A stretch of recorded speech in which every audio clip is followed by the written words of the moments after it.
3 o'clock in the morning. Yeah.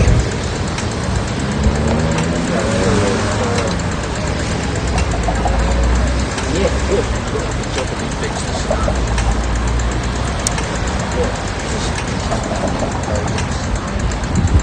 Yeah, it's the last day. I mean,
really annoying for the journalists who are trying to do their crosses right now. Yeah, so tapping on the shoulder, you reckon? It's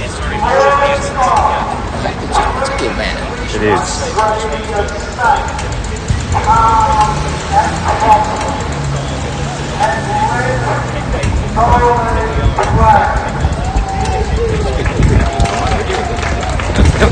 That one weird. 104. Thanks very much. That's weird. Thank you, buddy. There's all the appearances of the suffering. You were able to urge him to stop? You had good intentions. I think he was stopping anyway, but I asked him. I said, look, just give it another couple of minutes, maybe. August of 92. On purpose,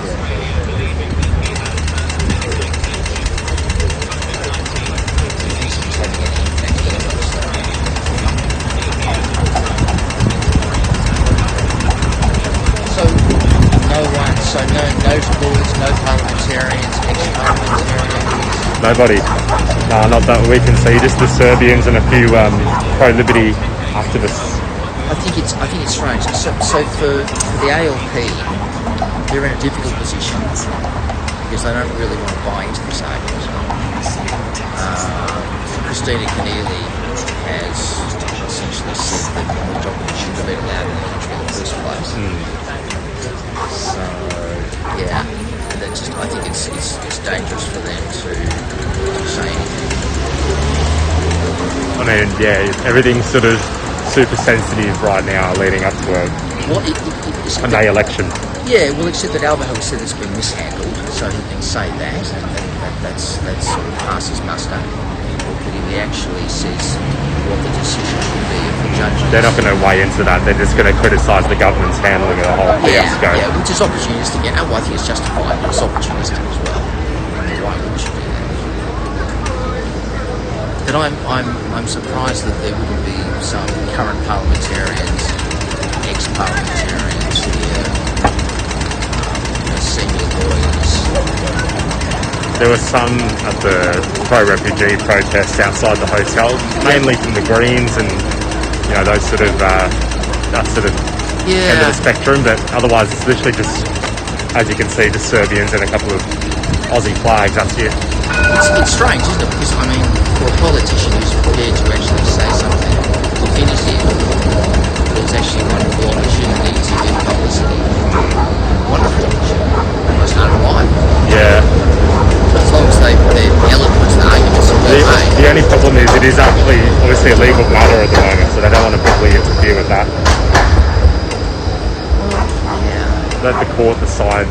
But they can speak to the issues without actually. I think they're just playing it safe right now, aren't they? As you say. Well, I think it's a lot of politicians are fairly gutless. They don't want to take strong positions. If they do that, you may lose some of the service.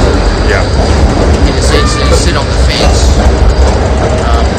That doesn't inspire people to follow politics. They don't want spin doctoring. They want some substance. Like the whole Sydney Festival issue, which is also fascinating. Oh yeah.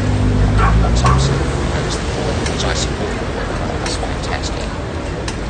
Lots of arguments waging back and forth. Yeah. Obviously, Israel deeply worried and upset about the boycott. Blah blah blah. What's your occupation, by the way? What do you do? So I did economics. With my as I was saying to your colleagues, so my second cousin is Malcolm Fraser, so former Prime Minister. Oh wow, second cousin. Yeah. So I've always been deeply involved in politics from a very early age, engaging in a whole range of issues. Yeah, right. Yeah. Starting with safe injecting groups a long time ago, which were then opposed by both Labor and the Party. So what's your take on the whole Djokovic situation from your point of view? Where do you see it? So for me, are you out of here? I like that. No. No, you just go into the car. No worries. So I think, I certainly don't think that Djokovic poses a threat, a public health threat. I think any suggestion that he does is just absurd. Right. And I mean, the minister has admitted and has accepted the advice from the Department of Health, which is that Djokovic poses no risk whatsoever. He's tested over twice. As to the question of whether his continued presence in Australia may serve to encourage the anti-vaxxers, I think to an extent it probably does.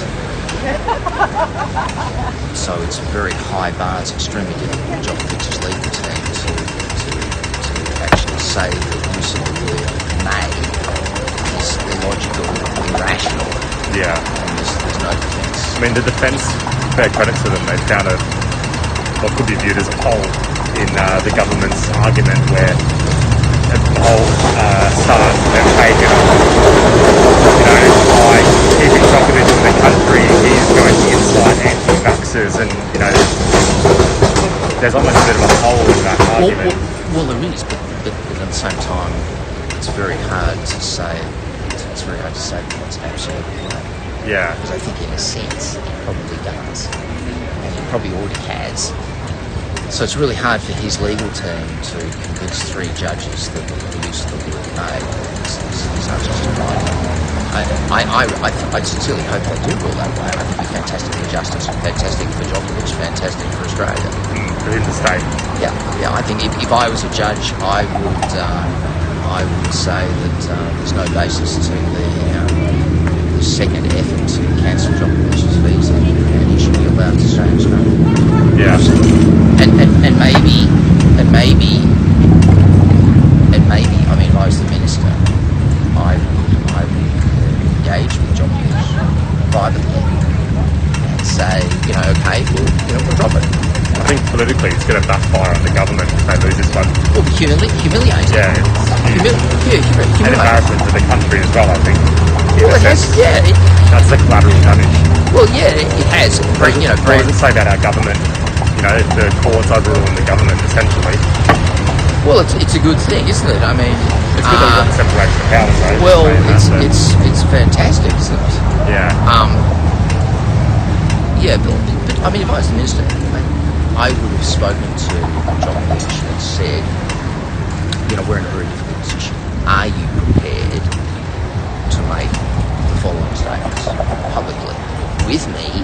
Oh, he's always going to say no to that, though. He's here to play tennis, not to get involved in politics. No, but in a way to assuage the situation, just to say, that in fact he doesn't oppose vaccination per se. Yeah. And just to clarify, that he's not opposed to vaccination per se. He's opposed to compulsory vaccination. And I mean, they're two separate issues. Just a moment, mate, sorry.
Cups out. You got the cup out. Look at all this swag.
You doing another class anytime soon? So I've got, no, I did one at 1. Oh yeah. So I just want to get to boxes before the cold starts. Yeah.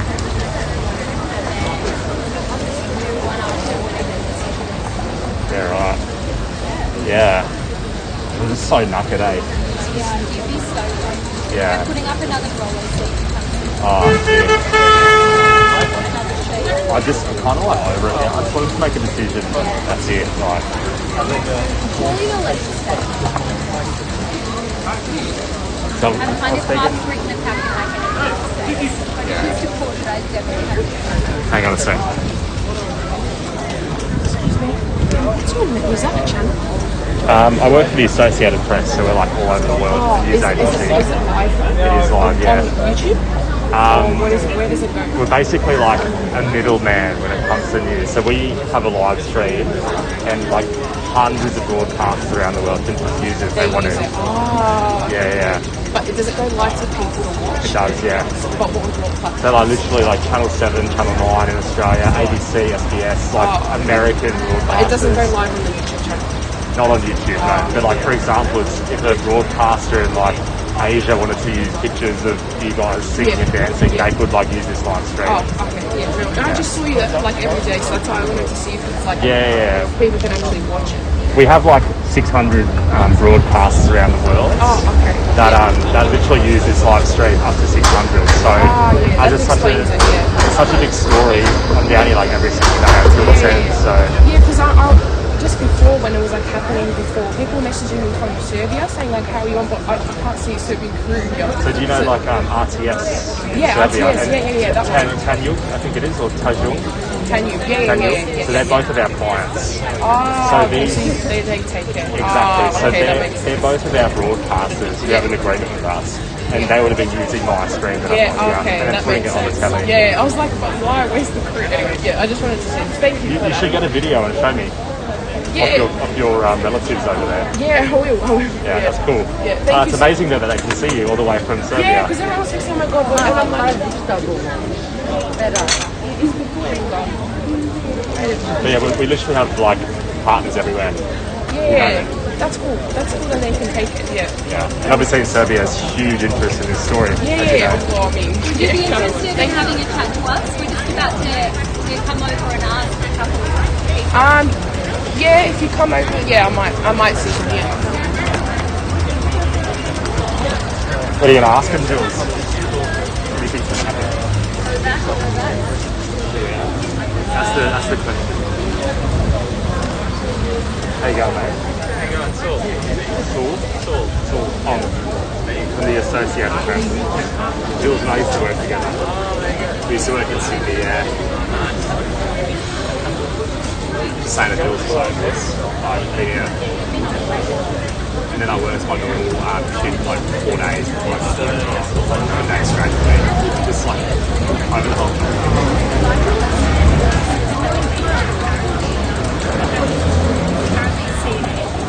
what they guys do.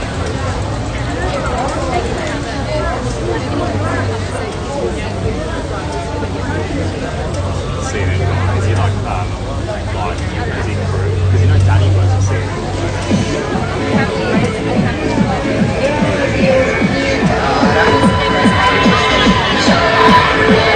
That's pretty good.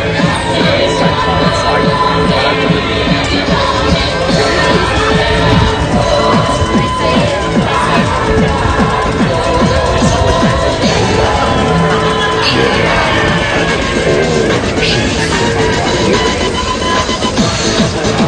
Радио Беда.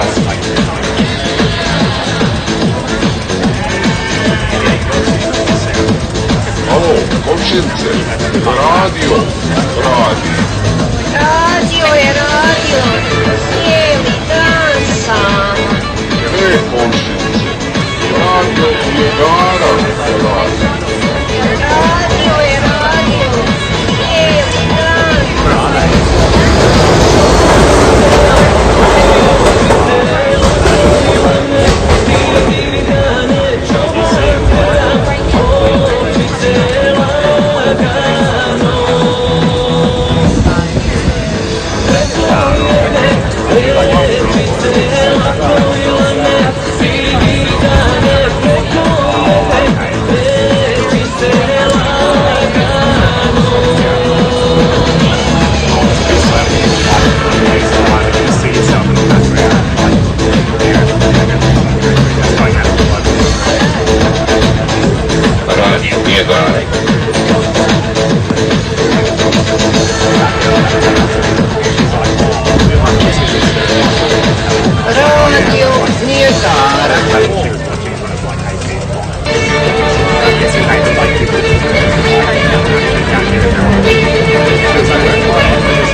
Jules. There's a couple of people here with Djokovic t-shirts.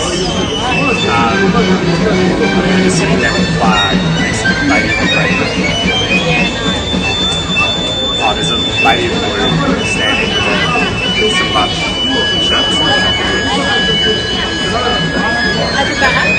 Just in front of you there. So dry.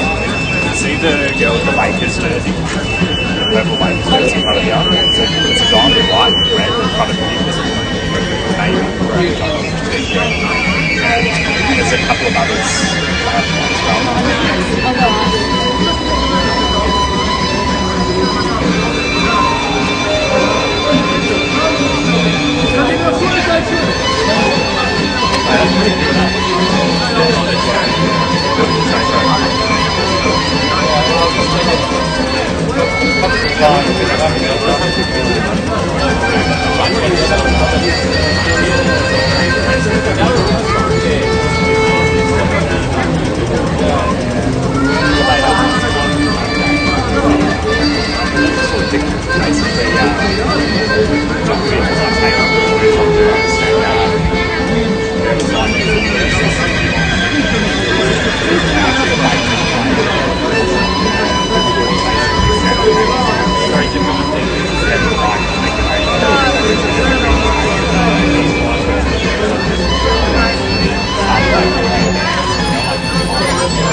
This was on Monday during that rain. I'm just going to fix this.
Very cute.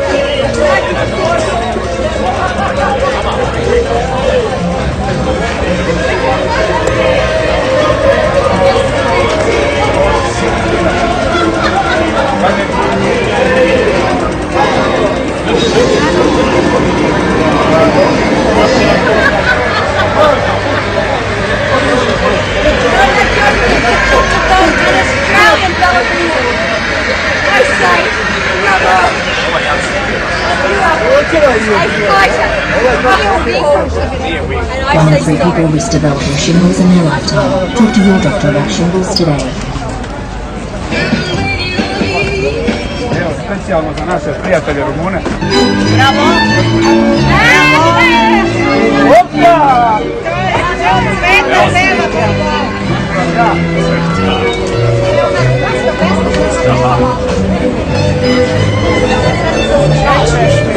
There you go, mate. I've seen you around. Well, I'm always around. Yeah, you are. I've noticed.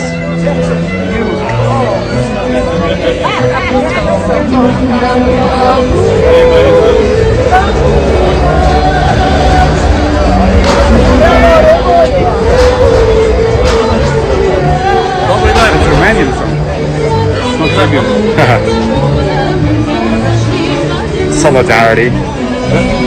It has to be cross-cultural. We got Croatian people, Serbian together. Yeah. And you're Serbian?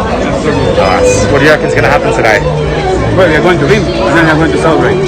Where are you celebrating here? Maybe here, maybe France. She's here. Let's do it. Evo je. Gdje si ti? Ovdje mu pusta maga.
Thank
bez otkačine daleko.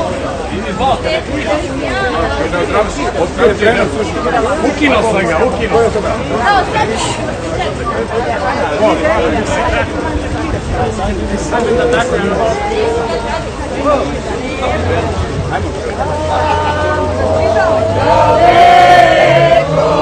Daleko mora, tamo je selo moje, tamo je Srbija. Tamo je selo moje, tamo je Srbija.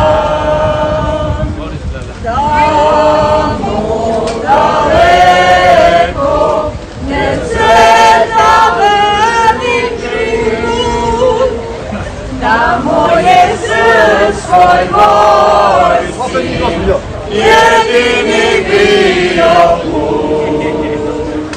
Tamo je srpskoj vojci, jedini bio put.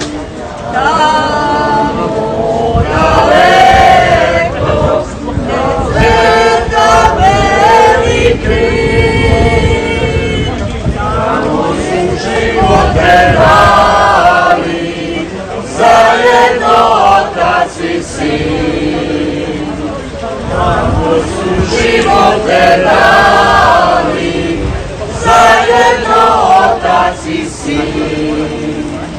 A kad je morala doć, ta tužna nesrećna noć, kada si Dragane moj, otišao u krvavoj.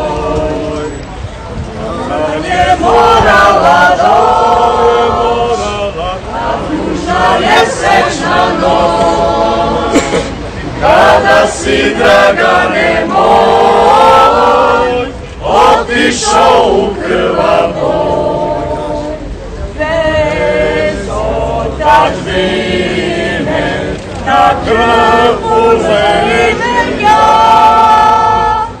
umirem Alborko kličem, živela Srbija. Umirem Alborko kličem, živela Srbija.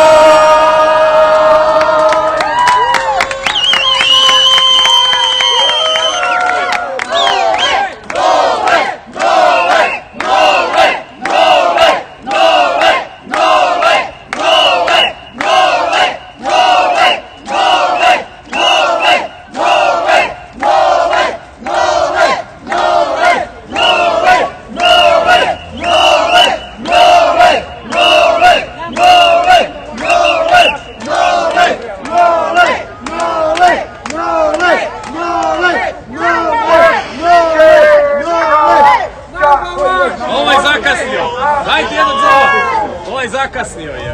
Number one in the world! Yes! Number one fan in the world!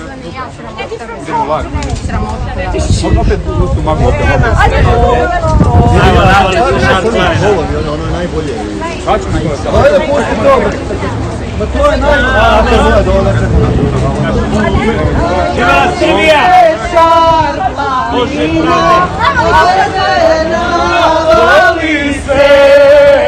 nalazi se šar planina i dohvati tri čobana, hajde i dohvati tri čobana. Prvi čoban njoj se voli, ajde pusti mene šar planino.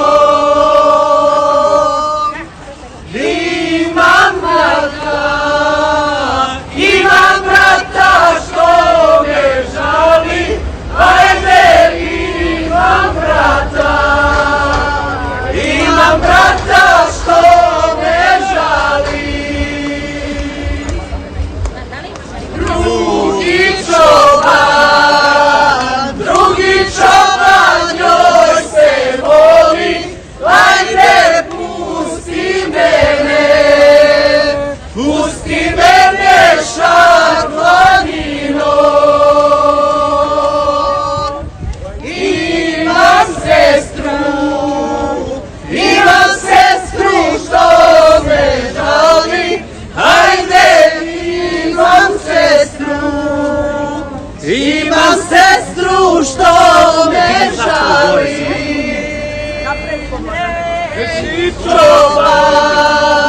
Treći čoban njoj se moli, ajde pusti mene šar planinom.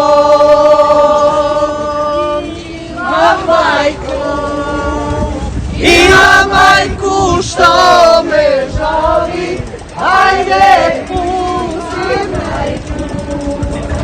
Imam majku što me žali.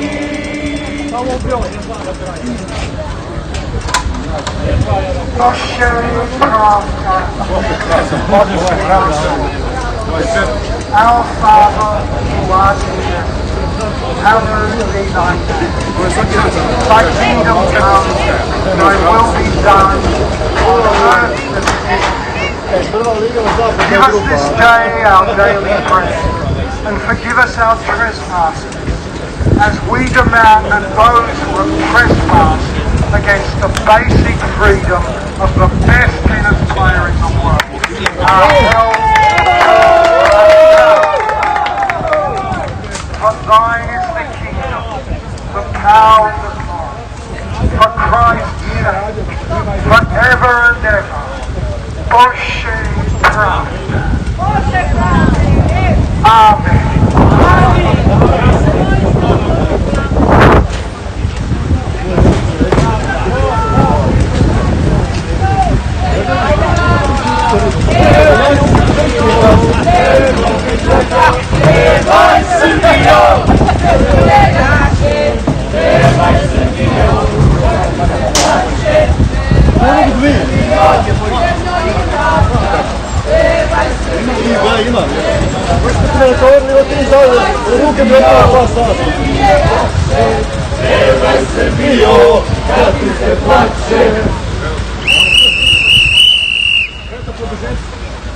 Dođe ta harmonika pa da ga razi.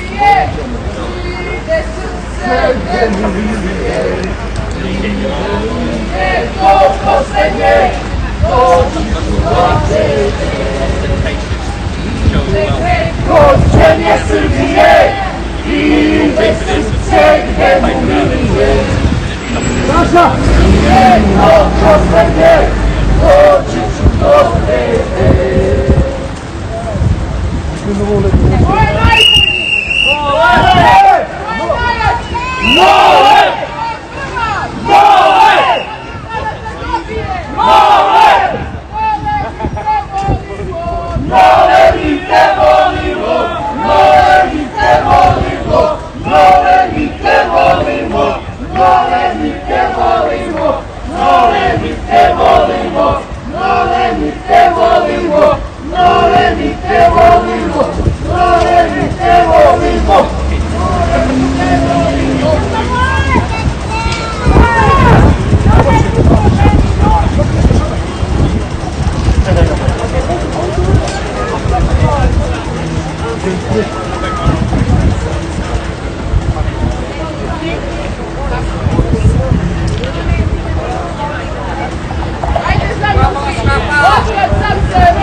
Majka me naučila,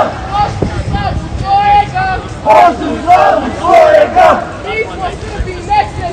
Mi smo Srbi, nek se zna. Živela nam Srbija.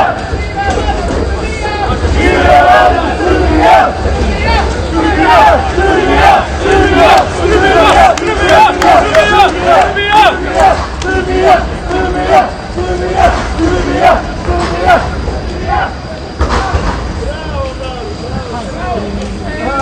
Iako sunce sa Kosova, ne damo te zemljo duša nova, ne damo te zemljo nemanjića, Obilića, braće Ljubovića.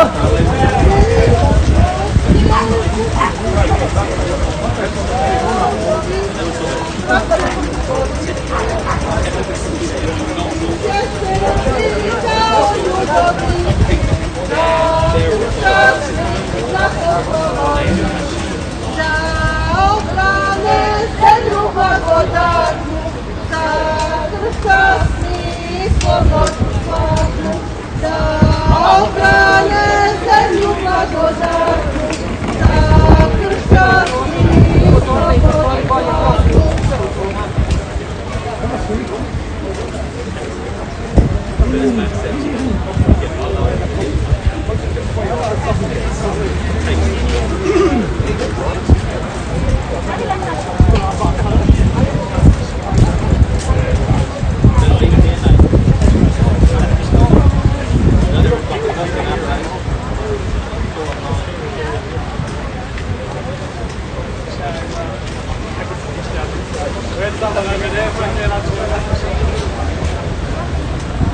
July 1016 on Immigration 2018 269.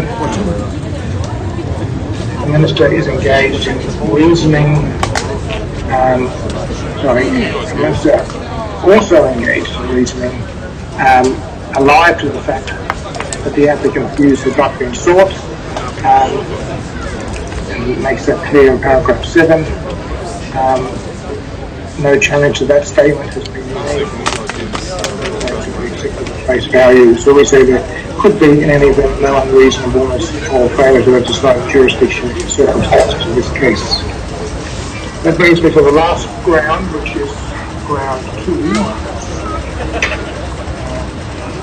It starts at paragraph 79 of the observations.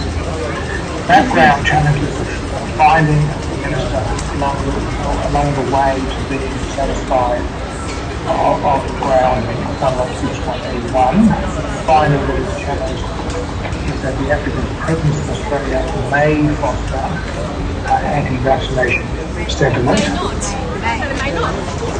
The first section,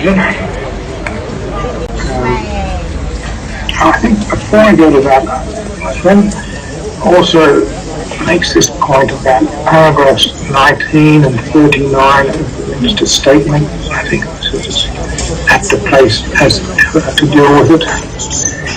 So he reads paragraph 19 of the Minister's statement to say something which it just simply doesn't say. He reads paragraph 19 to say, as if he says, I, the Minister, have no idea what Mr. Djokovic's views are about vaccination. Then my friend says, look, how ridiculous is that? In paragraph 39, he purports to say that they're well known. This is the most egregious breach of the Wu-Shan principle you can imagine. It has to be read as a whole. He doesn't say in paragraph 19 that he doesn't have a view on what Mr. Djokovic's views about vaccination are. He just says, which is accurate, he didn't ask for, as it were, an updated view, or his present attitude. And then he explains why. So there is no tension. So to the extent that my friend's argument is that there's some illogicality in it, or unreasonableness, or there's no basis for it, I mean, it's clear that there's a basis for the views of Mr. Djokovic's views about vaccination, and paragraph 19 is no tension. My friend just let me say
That's what leads to the healthcare consequences.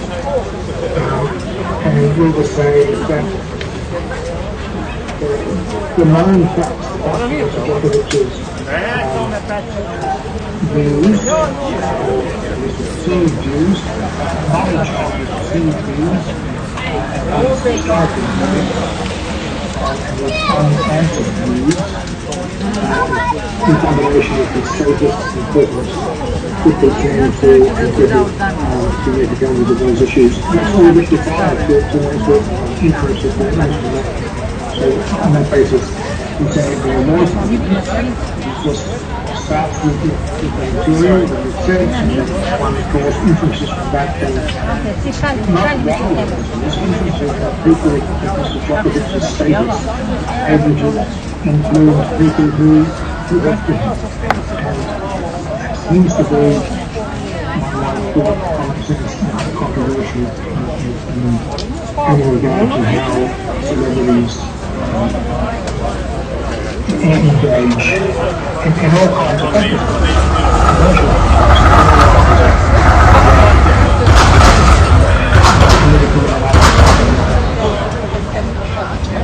And the last, I think that what we're going to address paragraph 9 and 91 of resolutions and no evidence of conflict, basically saying that there is evidence sufficient to draw the inference that's drawn. Then there is a logic totality point that starts from 93 to 98. We have, I think, in the substance addressed that issue already as well, but we say I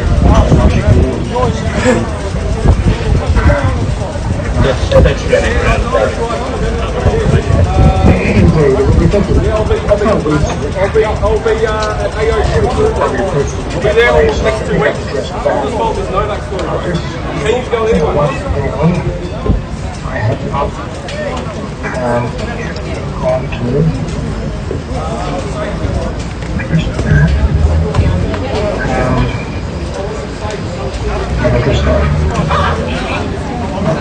As a court, we would say each of the grounds should be dismissed and it should be in order that the applicant pay Minister's costs.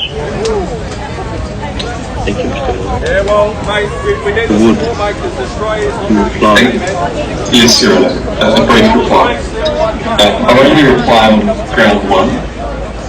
My reply points are inspired partly by two questions from the bench. One was a question of Justice Pasenko before lunch, and one a question from Your Honour the Chief Justice to my opponent after lunch. And the underlying issue here I might call awareness versus consideration. Justice Pasenko's question to my learned friend was, is it sufficient that the Minister was aware of the matter, or is it necessary to show that he was aware of it and took it into account and conducted some sort of balancing exercise and so on? And whilst I don't have in print in front of me Your Honour the Chief Justice's question, I gather that it was rather the same issue. It was really the same issue. I think you can deal with them together. Yes, I will, thank you. Now, the answer, Your Honours, is that consideration was required in the circumstances of this case. The reason, Your Honour, is helpfully illustrated by the decision of CWY20, which was referred to by me earlier and by Mr. Lloyd, but again the citation 2021 FCA FC 195. Now, different decision, but shared some common features. So that was a decision under 501 capital A of the Act, which is a power of the Minister without natural justice to in effect substitute for a favourable decision of the tribunal an unfavourable decision of the Minister.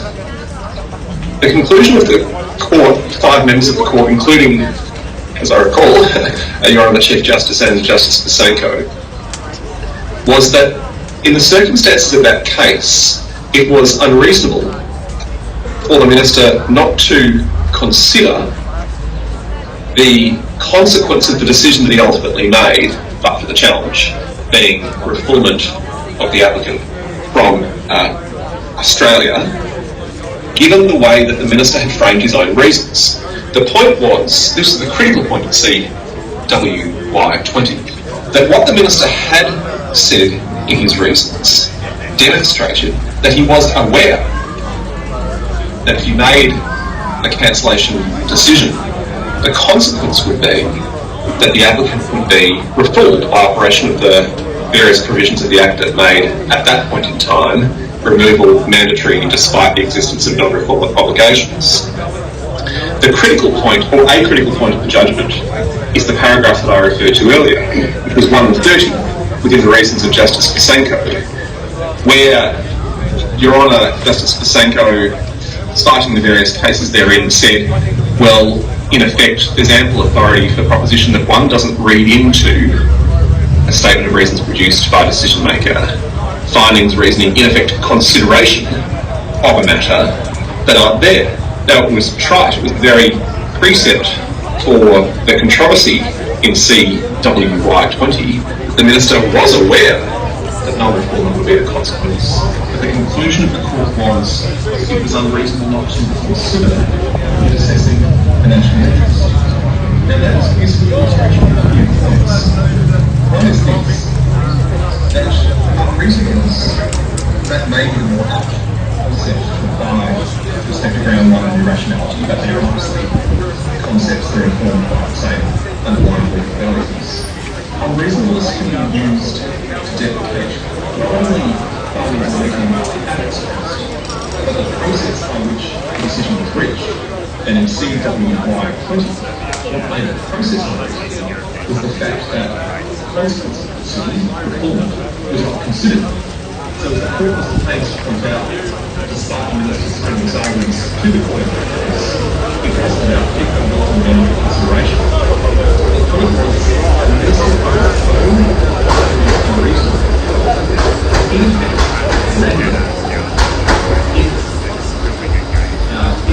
the consequence of the Minister's own finding is unreasonable meant that it was unreasonable not to consider the very consequence that the Minister's own decision would have been reformed. So that reflects, of course, the authority against the fairly tried, but it occurred to me when I was thinking about this earlier, so I'll mention it, which is AB-17, 2020, 269, Federal Court Reports 439, where a majority of the paragraphs 19 and 20 make that point quite crisply, that unreasonableness can deal with not only finding reason, but this is leading to the point. Now, paragraphs 19 and 20. Now, in that context, let it be assumed, for the sake of argument, that the Minister was aware that the decision on it made might be let's assume for the purpose of discussion of admission, let's assume for the purpose of discussion that he might have been aware in the sense that he's a member of our society or perhaps a member of perhaps let's assume that he was aware because of the content of that they expressly said that they're being activity galvanised by the legislation considered. The point, the essence of ground one was this, and it's why it shares features with CWY20. As soon as you accept, as we say, that the Minister had clearly identified, particularly as bearing on what the Minister thought foreign public interest, paragraph 39, the risk of doing anything that would strengthen anti-vax sentiment. That was the Minister's own chosen criteria or issue of concern. As soon as the Minister did that, linked it appropriately in the exercise of his broader value powers to his own assessment of what the foreign public interest critical figure of his decision. If one attributes, as I formulated, awareness to the Minister, both of the names I've suggested, common knowledge or awareness of the relevant parts that they set up, then it becomes perverse or unreasonable, perhaps fair, will the Minister not do something with that awareness in assessing where for public interest lay. In other words, if the minister was aware, then it called for an evaluation. It called for balancing. Now this is what segues, at least halfway through this, I had to continue to, this is what is a useful segue for what I might call our laughing. Now, respectfully, Mr. Boyd has really distinguished our arguments on all courts. Saying comprehensive statement of reasons, described as a statement of reasons, identified those features of particular harm to report as a basis upon which inferences that something not mentioned were not considered. Mr. Boyd's argument, and it's not that hard, is that one might take bits and pieces of the minister's reasons, or perhaps common knowledge, to suggest a possible awareness. But what one does not see, and we don't accept that, but I'm treating it as the premise for the purpose of this point of argument, what one doesn't see is what one would expect to see in a document styled as a statement of reasons, apparently comprehensive, and engagement by the minister in a necessarily evaluative exercise of where the public interest lay, if indeed, as again I've indicated, for the sake of argument, awareness of the possibility of anti-vax aggravation of consequences, coercive state action, in other words, cancellation removal, was in play. Now, can I conclude the point in this way? The relevant attachment, setting aside the possibility, submission action, the only relevant evidence is attachment. But attachment H spoke to various different things. Page 1 and page 2 was essentially the point vaccination. It is that aspect of attachment H, and only that aspect of attachment H that is referred to by the minister in his reasons. That's paragraph 18 and paragraph 41. Nowhere, anywhere in the reasons, does the minister specifically provide any clear reference to the second which spoke to the anti-vaccine aggravation that emerged involving in part this week in response to cancellation decision. One simply doesn't see it. So in these your honours, getting back to this distinction between awareness and consideration, a stretch indeed even for the minister to submit that the minister was aware of. All that the minister did was speak to a quite distinct proposition emerging from that document. But as I've said, even if the minister is aware of it, even if it's to be assumed in the minister's favour, that he carefully read the BBC report, there is down in minds the minister's own clear articulation, particularly in 39 of his reasons, what concerns him anti-vaccination assembly. There is no reference to the evidence, certainly no discussion or weighing of it in the ultimate assessment of the public interest. And that leads to my final point, and it might be thought obvious that it needs to be said. A couple of times, Mr. Lloyd submitted that Australia, and I'm attempting, I'm not exactly, Australia ought not to be bound to tolerate the presence of a person in Australia because of what might happen if that person were removed. My answer is try, and it ought to be good.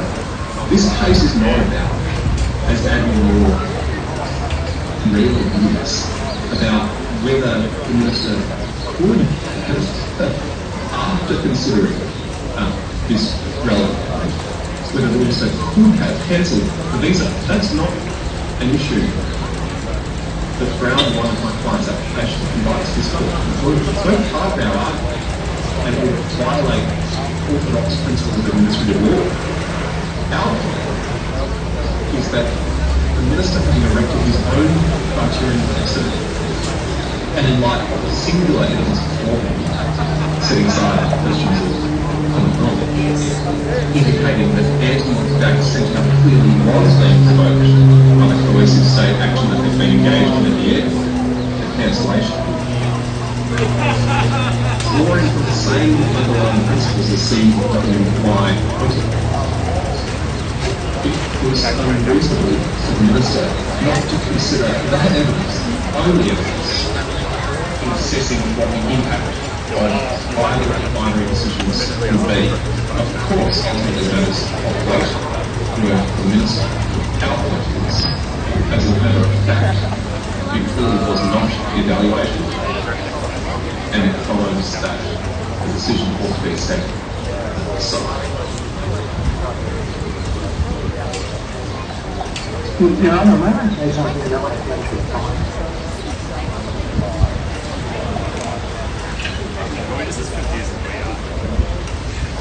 In a moment.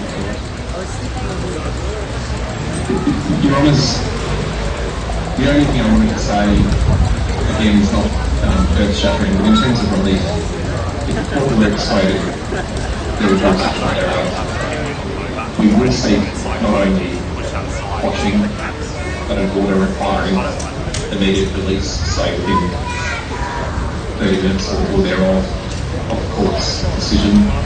An order substantially the same kind was made by Judge Kelly on Monday of the week past.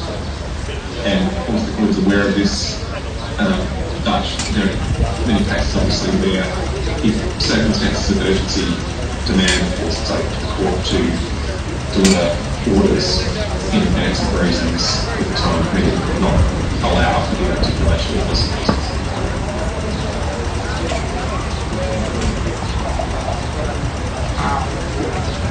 Two things. One in relation to that, well, two things. One is, I found the case in paragraph 90 of the generic application, ground 1, is premised upon the Minister having not considered the matter in A and B. When you apply, so even if we did consider it, he didn't feel it was unreasonable in what he did. That's not the case. We haven't come to that case. That was a different ground. And we say, you know, I should just, insofar as it seems to do the ground in ground 1, should not be raised in the idea because it's the reasonableness of the decision. We'll say, even if he had considered these things, it's still you can't do this. Man, that's not the case. Just let me examine that for a moment. Your argument that you put in writing and is that these things were considered, and even if they weren't considered, there's no jurisdiction. But the failure to consider them is no jurisdiction.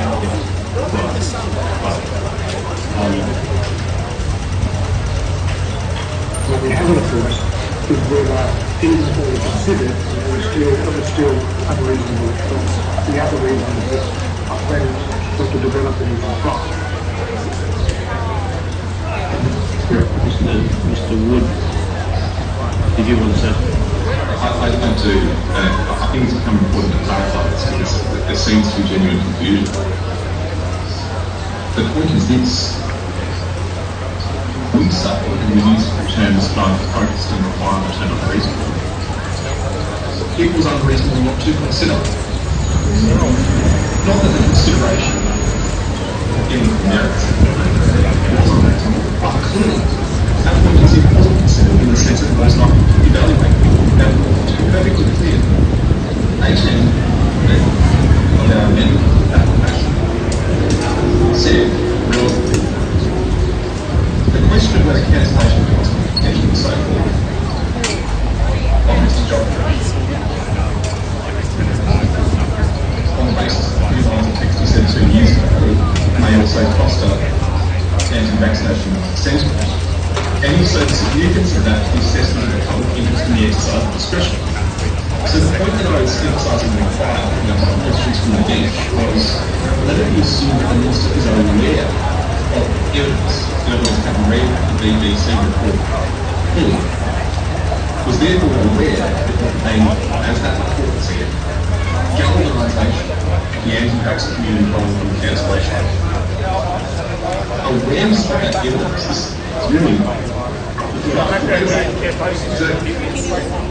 And the way you put your argument, I would saying this is not correct, my appreciation also, that if the court were of view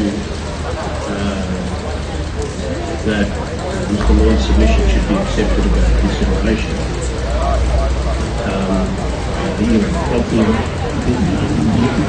ground one is dismissed. I agree. So if the court finds that the minister did consider invaluable, it's not just aware of evidence, consider in assessing whether the interest later and the discretion to exercise, then I'm very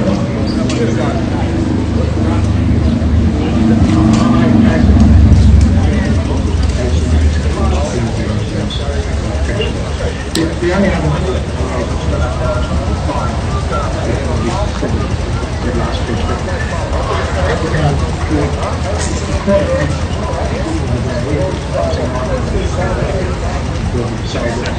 if anyone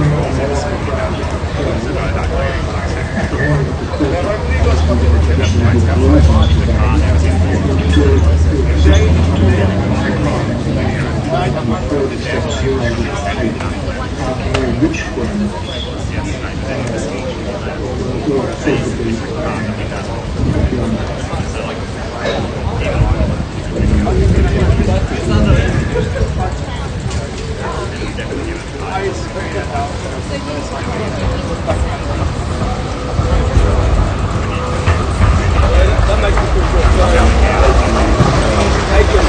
They were living 3 years ago. I was there the night since the past week Federer, and they've come down and come say hello.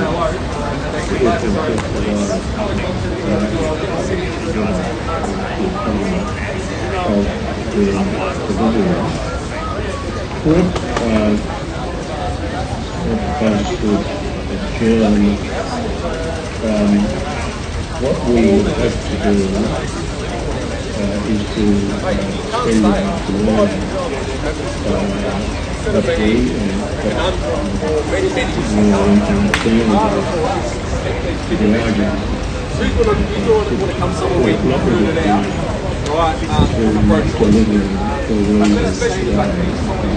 hopefully it's possible to each of you to outcomes and on one hypothesis it would be rather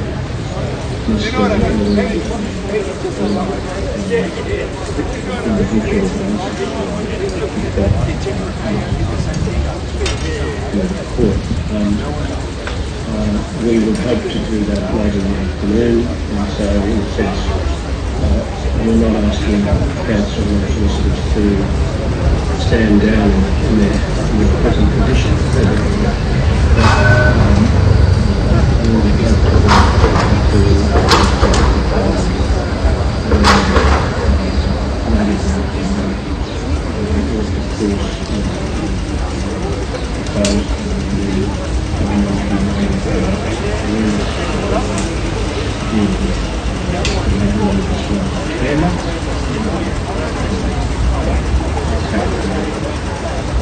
And we'll make some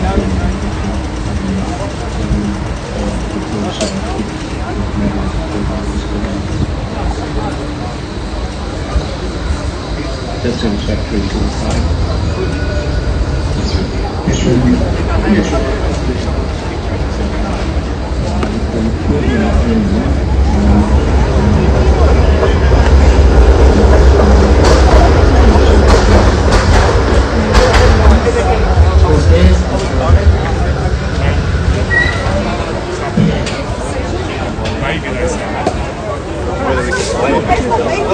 They can't be maybe anymore. We're a maybe country.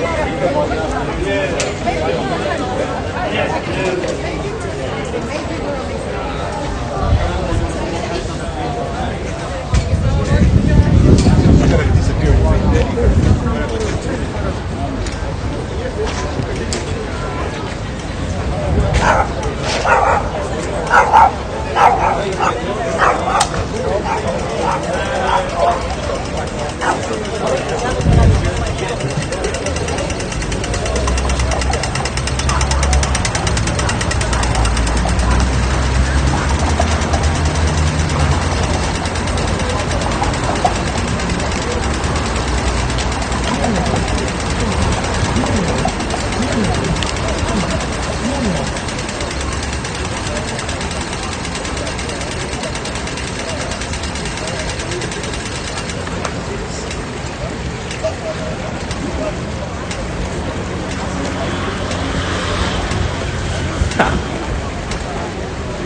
So is that decision time coming up now after this adjournment? Shit, yeah. You have a running shoes on. Well, I think they said, so it's been adjourned essentially deliberate, and then I think they said they'd postpone the website again. Oh, okay. So we don't know how long it's going to take though. It could be hours. And then they want Djokovic released within 30 minutes. Okay. I can get there in 30 minutes.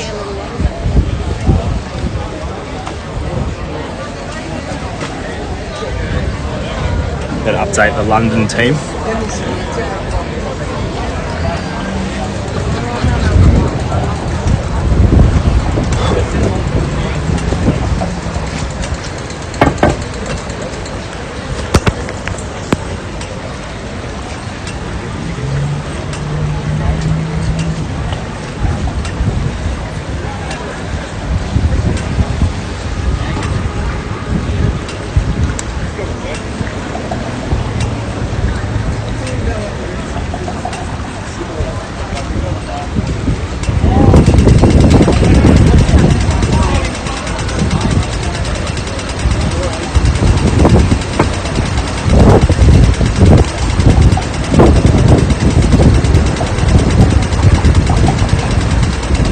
to slušati od prvi polazite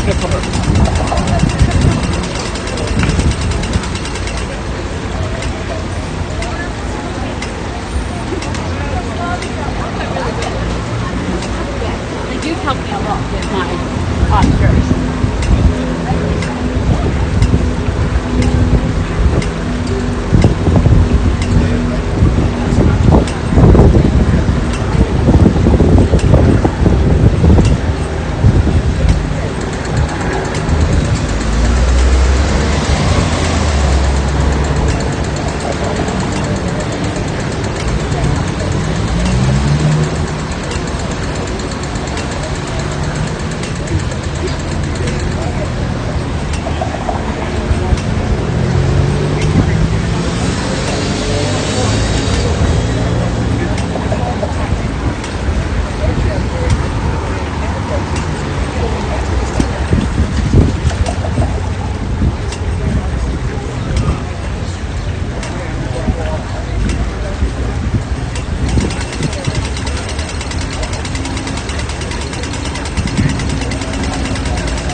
Djokovic decision, mate. Right.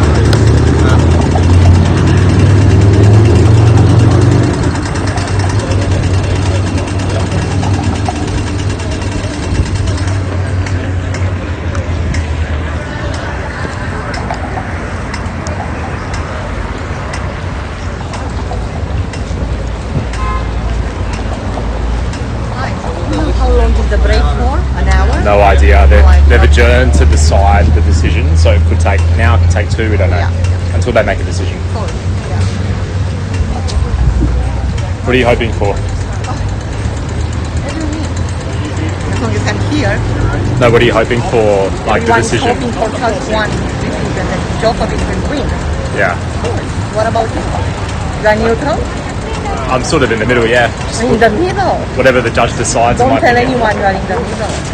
Okay? I mean, a lot of people... These are very committed people. A lot of people are against Djokovic, though, as you know. But they shouldn't be here. They shouldn't be here. They have other places. You know, if they are here with these people, Romanians like myself, Serbians. But anyway, you are young, so being so young, you don't know enough history to understand why. What is Djokovic symbolize? Okay? Story, politically, culturally. We should get a decision soon, though. Yeah.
The decision's going to hopefully be soon, fingers crossed, and then we're going to run down to early evening. Good luck. You reckon? Hours. They said that they're not going to be able to make share their decision making. They're going to try and get an answer early, late afternoon, early evening. Oh, okay. I missed that part. Well, it's going to be a long one anyway, because then these guys have to go somewhere and celebrate all the protests. So yeah, it'll be I mean, there's only 4 places they can go. Fed Square, Boys Office, Park Hotel. Oh, they won't go to the Park Hotel. If he gets goes detained. back, yeah. If he goes back, they will. Yeah. Or the Olympics go to Melbourne Park. Yeah, they were there yesterday. Yeah. But yeah, I'm going to be waiting here for a while. Then I'm going to run down to the lawyer's office and get Djokovic to the park. What about you? I'm done for the day, so I'm going to go home and see if I can't get someone to take over my lease because I've got a bunch of people coming back. Oh, sick. Like right now? Yeah, literally. Alright. No rest for the wicked? No. Although this is my last day this week and I've got a few days off, so... Alright, let's go to the beach or something, I went to the beach on Friday though, after Friday I went. Yeah. As soon as this is over, I'm literally doing nothing for a day. I'm just going to the beach. I've been working 9 days straight. Yeah, and it's crazy hours. Yeah. I started at 6:30 this morning outside the hotel. I'm kind of over it now. Just got this whole decision. Just make the decision now. Get it over and done with. You know that today's last day. Yeah. Might be at the airport tonight though. Never know. Good luck with the lease.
Romania is great. Fuck Erdogan. Championship of the world. Is that a Pomeranian? Yeah, they're cute. I saw him earlier.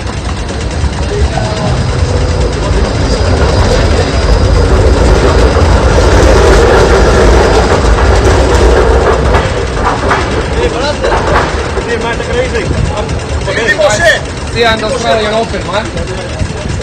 Fuck Erdogan.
Hey, the good thing is, no one knows who we are. No one knows who we are yet. Yeah. When we're done, we'll take this to. No one knows who we are. Look, they're all waiting for someone that's not even here right now. When you've got two actors that filmed La Brea right here, right now. Yeah, we're filming Mason and stuff. Sorry. That's right. We filmed La Brea, one of the best TV shows ever. And no one's asking us questions. I wasn't filming La Brea. It is.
Going to be here for a while.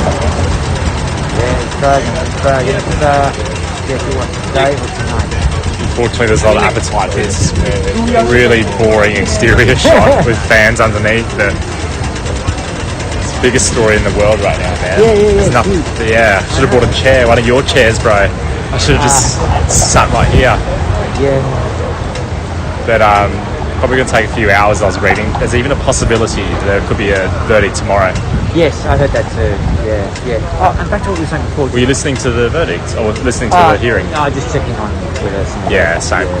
Sorry. Back to what we were saying before about we're talking about sleep and the physical, like sleep deprivation. It's when you get to the book, as you go through the chapters, he basically explains different research conducted by himself and others over the last 20 years. And sadly, pretty much all the research points to a relationship between sleep deprivation and diabetes, obesity, addiction, obviously Alzheimer's, depression, dementia, depression, pretty much anything that's bad, Yeah, it's in there. And oh yeah, sorry, the other thing I was going to try to explain. On the East Freeway, there was a quadruple fatality involving the cops. Where, sorry? On the East Freeway. Oh yeah, so today. Basically, sorry? Was this today? No. A few years ago, there was I remember this one. They were driving. Was it in like Traralgon or like somewhere in Gippsland? No, it was East Freeway. So basically, they pulled over a Porsche and were going to have it shipped away because the guy was speeding. Whatever. And then a truck driver on ice, he's panicked and just, I don't know, for some reason swerved into the cop cars and killed four of them. I vaguely remember this from a while back. So anyway, I covered it on the day for 9, coincidentally. But anyway, later on. I'm on like the mailing list from Monash University, and they have their school of psychology has a sleep laboratory, and I did some volunteer work with them in their research lab. And to cut a long story short, what they're doing is trying to identify a bit like a VR goggles that can determine if you're too sleepy to drive, because the police want to be able to basically enforce, like driving, sleep driving. What the hell are you doing? You're too tired to drive. But it turns out that the number one cause of road microsleep. Yeah, for sure. And over the years, I've got countless fatal accidents, and sometimes the guy was like, he's had a heart attack, or somebody crashed that new car. And the only factor that was a bit weird is maybe it was late at night, right? Bit of a night owl myself. But I think you're very lucky to be reading that book, because you can make some decisions for your future. That's it, man. I just wanted to, because obviously sleep is a third of your life, and I just want to know more about it from a scientific and research point of view. And then doing a lot of shift work, where the hours just vary wildly. Yep. For me, it's like, what damage is that doing to myself? Is it worth doing these really extreme hours for a bit of cash? But is it actually doing me more harm than good, if you know what I mean? So this is why the books come in. But it's so dry for a lot of parts. It's like if I'm, keep going. I will, but like it's one of those things like after a long day like today, I'm not going to listen to books or a book like that. Yeah, I know. Yeah, you're going to be a bit fresh before. But on the other hand, though, I've listened to it before and it has put me to sleep. So it's sort of doing its purpose in a way. And I think the guy says in the start of the book, he actually says, if you fall asleep, I won't be offended by it. Yeah, he'll be right. Yeah, he does say that. Yeah. So for me, right, losing the 4 nights a month night shift ultimately would be a blessing in disguise, I believe now, right? Like now, I think it was a godsend. Like I didn't realise at the time. But have you stopped working nights now completely? Or? Well, no, as in, like, okay, if I get a request, I'll do it. If I become aware of it, like a big bushfire, who knows, I might be going all night, whatever. But, I'm not scheduled. Yeah, it's kind of just like it comes up ad hoc if you need to kind of cover a big story under huge circumstances. You'll go and do it during a night shift. Yeah, but not like put yourself down for night shift, like routine stuff, nothing like that. See, with AP, I'm freelance, so a lot of the shifts that are available are actually night shifts. Yes, so especially during COVID, it's like half of my shifts in a month were night shifts. That was kind of where I got the idea to read this book. Yeah, good book. Because it's 24/7, mate. So. Bloody hell. Yeah. Having said that, get this. 2/3 of the news is day like that. So less than a third is after hours. Time for is 2 p.m. and 2 a.m. respectively. That would match up with things like coming out of the pub drunk and crashing a car, I guess, or falling asleep with a cigarette, it burns the house down or whatever. But you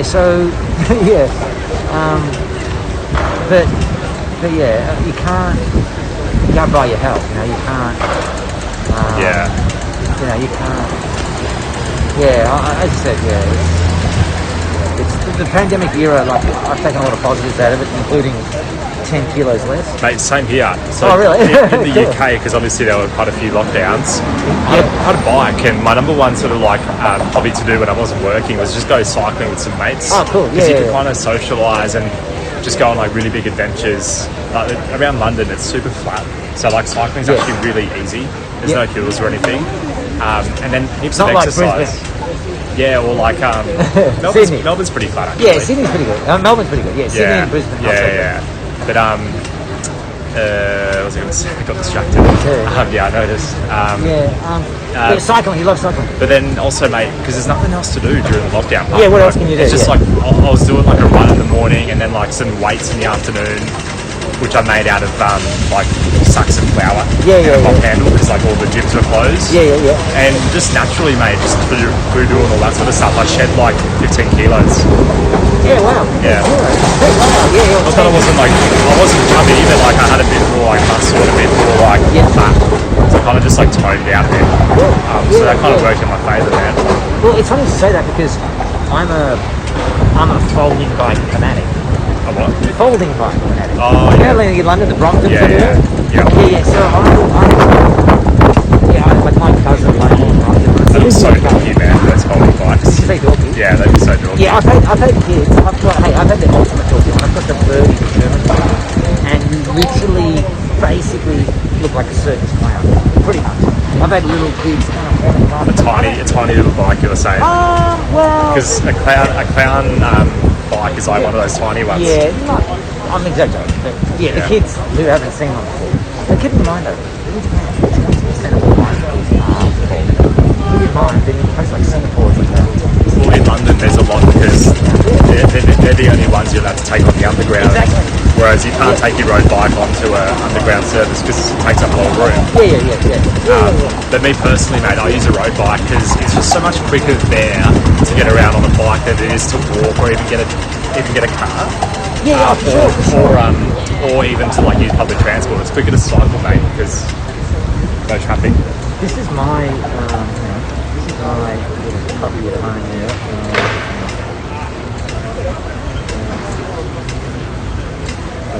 This is images. I've seen those bikes around. Yeah, that's the birdie there. The funny thing is, I can imagine you actually being on that bike.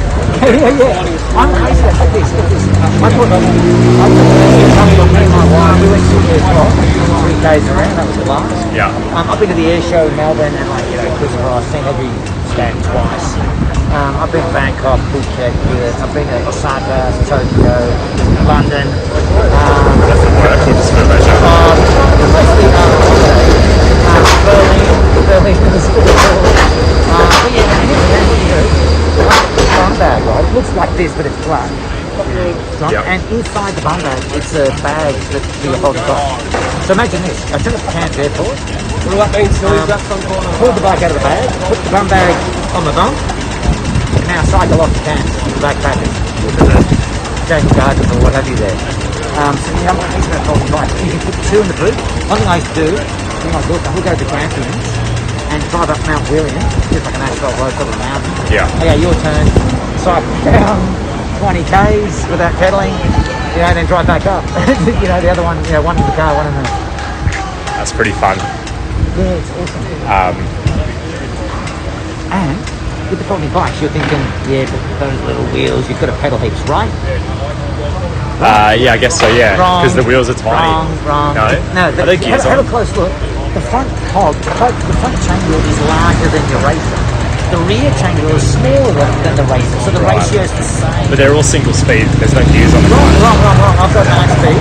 The Verdi's, you can get internal hub gears as well, so you can have like 23 speed. Mate, I can ride up a steep mountain, or I can ride flat out. It's like I can, ride flat out, like almost the same as the racer. What's really what's in at the moment as well, particularly in Europe, is the e-scooters. E-scooters, they're everywhere. And actually, for so long, they were still illegal in the UK because 1 or 2 people that just like crack their heads open on the side of the road. Do it, you won't regret it. And then I think during the lockdown, because like they wanted to discourage people from getting the tube or like getting into crowded spaces, they legalised these e-scooters finally. Okay. I keep seeing this ironic thing. I see like really obese couple on folding bikes. I think, that's cool, but never close to electric bikes. Yeah. So the people who need exercise are buying electric folding bikes or electric bikes. When really they should be getting a regular bike. I'm all for it though, man. It takes cars off the roads, and if all I'm saying though is if you're overweight, you probably need a regular bike, not an electric bike. That's what I'm saying. Right? Absolutely. I agree with you, but at least there's less cars off the roads, less emissions, and on an electric or a cleaner form of transport. It's awesome. I do agree if there's a fatty cycling, like on an e-bike, they should definitely be getting a push bike. That's right. And the other interesting thing is you don't really realise, but imagine this. Like, have you ever driven a 3-ton truck? No. Okay, what's the... Driven a 4-wheel drive, and that's pretty touchy. Yeah, a bit like that. So, okay, I'll give you a quick analogy, right? The electric bike is a bit like a 3-ton truck because it weighs double, triple what a sports car is like, right? Yeah. So with a sports car, you've got good handling, good steering, good response. And that's like a regular folding bike. But once you step onto an electric folding bike or electric bike, it doesn't stop suddenly, it doesn't swerve. It's a worse riding experience. Yeah. But there we go, speaking of the double. Yeah, can you rent them out in Melbourne yet or nah? I'm not sure about that. Probably. Because in Brisbane they've got them. I realised when I was there a couple of weeks ago that they've just got like the Lime scooters where you can just get the app and unlock it, and you can just like rent it for like $1 a minute or whatever it is. I think they're pretty expensive. But yeah, I haven't noticed they're in Melbourne yet. No. The big downside to those e-scooters is they look pretty messy because there are certain bays where you're supposed to lock up the scooters, but there's like there'll be one that's just here with like 20 scooters across like kind of corner of the intersection. So they look very pretty, but and then obviously like the kids misuse them, or they'll just like, I think you're supposed to be on the road when you use them, but they'll just go on the footpath and like nearly mow people over. And I'm a bit like, if they're used properly, I'm all for it, but like there's going to be accidents and dickheads. Yeah. But I guess like the same with bikes, there could be dickheads and accidents as well with those, but true. Or road or cars even. Yeah, I'm crazy about folding bikes. One of the things I did in the pandemic was my wife got a bit pissed off that I think I had 6 at one point. We had to sell some of them. I think plus a few regular bikes. I think I hit 10 bikes with kind of the fucking shit. It's important. But yeah, as I said, I love it. And yeah, I love it. And also I also use it for work. Like, if you wanna, like sometimes the stations ask me, like, can I go to work? Do you know White Knight? Nowhere. Have you heard of White Knight? White Knight. Yeah. Is that the movie? No. That's the Dark Knight, isn't it? Yeah, possibly. Okay, so you know Moomba in Melbourne? No, maybe not. Anyway, Moomba. Moomba. No, what's that? Okay. They illuminate all the city buildings at night, and there's like light shows, and they close a few streets, and basically 100,000 people walking around the exhibition buildings, down to Buriong Ma, down to Fed Square. So 100,000 people walk around at night, all night, checking out the illuminations. Yeah. So TV stations want a coverage of, you know, like... Oh, it's like Vivid. It's like Vivid in Sydney a little bit. Perhaps, yeah, it's interesting. Yeah, maybe. So basically, I'm patrolling, looking for stabbings, for trouble, on the folding bike, ready to roll with my car. Right? And you can imagine, up to the earpiece with the Ando radio, right? Yeah. And as soon as there's like a stabbing or a wall or whatever, man, I just cycle there straight out. I got no one can beat me. I got like like say there's 6 incidents that night, I get all 6. You know, no one's got anything. Because you're on the bike. You can't beat it. Yeah. You can't beat it. And everyone else has got nothing. Zero. I can tell you that. Yeah. There's no choice. So I mean, even now, mate, like, or even this morning, I was thinking, getting from the hotel down to the lawyer's office, I could probably cycle and get there just as quick as a car, if not quicker. Yeah, bloody hell. Oh, yeah. Because less red lights, less speed bumps. You kind of, if you really wanted to, run the red lights and just zoom past. I kind of do that every now and then. Yeah. Like, you can't stop it for a little while, and I just pull it out of the boot. Yeah. Oh, bang, on and off.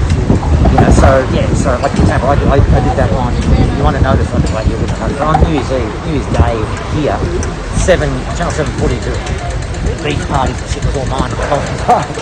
No one knew, right? Like you wouldn't have known. It looks a bit like it looks like a gimbal shot. Yeah. Kind of like this, you know? Yeah, it's a gimbal shot basically. With the gimbal from the bike. Yeah. But no, I love it. It's I've been really lucky. I mean, Melbourne's a great city for it. There's literally 0 hills in Melbourne. Yeah, that's right. Here's a bike park. You should see it. Here's a bike park. But like, Melbourne looks like London apart from the trams. Like the bike paths are very similar. Okay. How it's all flash, the green spaces in the city. Like it really reminds me a lot of London, and I would 1,000,000% move to Melbourne when I moved back. Definitely, I love it. We're very lucky. Yeah, but for example, I live in the southeast that way, and there's literally I can run all the way home without leaving the bike park. Along the Yarra and then so on. You come to Godfrey's Creek Trail, it's called, but yeah. One thing I have noticed is strangely though, walking around here the last few days, like I'm wanting to like it doesn't seem to be that many bikes the last few days. I think it's dead at the moment. Yeah, it's everywhere. Holidays. Yeah, everyone's on a holiday, I guess, right? But also like work from home. Yeah, there's that. Whatever. Yeah, basic people. Yeah, but there's very few bikes compared to normal. But yeah, you know, in the UK, mate, there was literally for a good almost all of 2020, there was a bike shortage.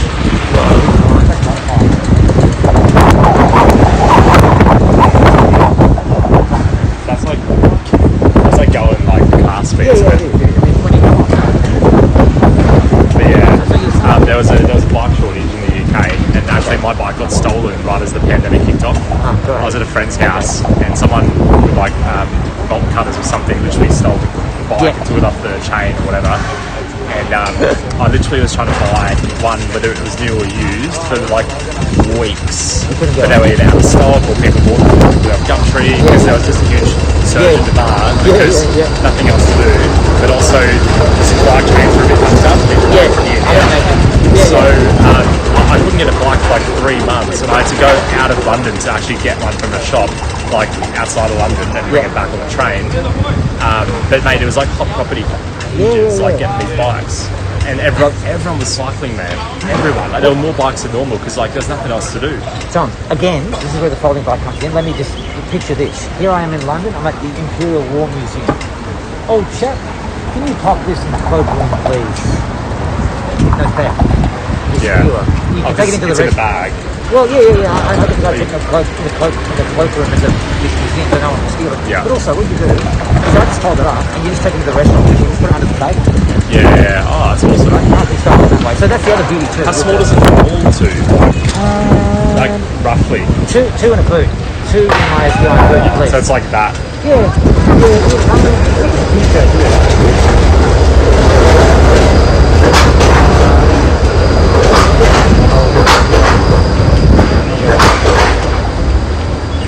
I can imagine. Wow. That's a hideous colour though. The blue, yeah. I love blue, but that's hideous on a Oh, bike. you don't like that colour, okay. Yeah, well, anyway, mine's that colour. One of mine's that colour. Would you believe? But you know, so the security factor. You can lock in the boot, take it into the restaurant, take it in the cloakroom, lock in the locker. It's just, you know what I mean? Like this. It's not like an expensive way you got to leave over there. Any basket you take it in a nutshell. Here's the other thing. But it's not, like you said before, maybe it's not that cool. So the thieves aren't after it necessarily. And the other thing is, the thieves don't necessarily, like with the birdie, I can unfold it in 30 seconds, but your first attempt you'd be struggling, right? Like which latch is which. So you basically, you look like you're stealing it because you wouldn't know how to do it. Yeah. Chances are. But, yeah. I've got a pretty hectic story because there's a lot more thefts of bikes in London than here, and in the UK in general is a bit more common. Yeah. So this one guy I worked with, he had a Bianchi bike. Oh yeah, I know. Bianchi bike. Pretty expensive. Like really expensive. Yeah, exactly. It was worth a couple of £1,000, so $4,000. Yeah. But he locks it up in. So he lives in an apartment block, and it's all secure, FOCUS underground car park with a closing gate. Yeah. And he locks his bike in like a bike parking inside. And one day he went to get his bike, and it had been stolen. Okay. And he went down and he's like, oh, where's my bloody bike? And it turns out they took the bike and they took the actual metal that was like fixed to the ground. Yeah. They took the actual like bike holder. Yeah. So and they had like 8 bolts. They took the whole thing. They took the whole thing and the bike. Yeah. But then also they managed to break into the apartment car park. So like a very sophisticated operation to steal this one bike. Yeah. It just shows you like the length some of these people go to literally just steal these expensive bikes. Speaking of Brompton, what a coincidence. We're just talking about him and there's a guy that's one there. You see that? Yeah. That's a Brompton sister. And I might sit down because my legs are killing me. Cool. No worries. Well, I'm going to are you, go to another drink. Oh, yeah. Are you, are you like doing anything with RTS at all? I don't know yet. I don't know yet. I'm kind of... Because you've been like kind of just loitering around all day. Yeah, well, that's right. Which is good for you, but like also at the same time. I'm getting paid for the day anyway, right? So I kind of said that I'm paid for the day anyway, so... What's he doing? Sasha? Journo, just sitting around. Yeah, not sure. Not sure, but basically, if they request again, I've got to be within, I can go home and come back in half an hour or hang around, so it's up to me. Yeah. But for what's happening, who knows? It could be a job the day after. What? 7-Eleven, just there. Cool, all right. You have a I reckon you will. Good to talk to you, Tom. We'll talk again. Yeah, I'm going to sit down, man. Cool. I'm just tired.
quite friendly people. It might be price dependent. I've got to come back to the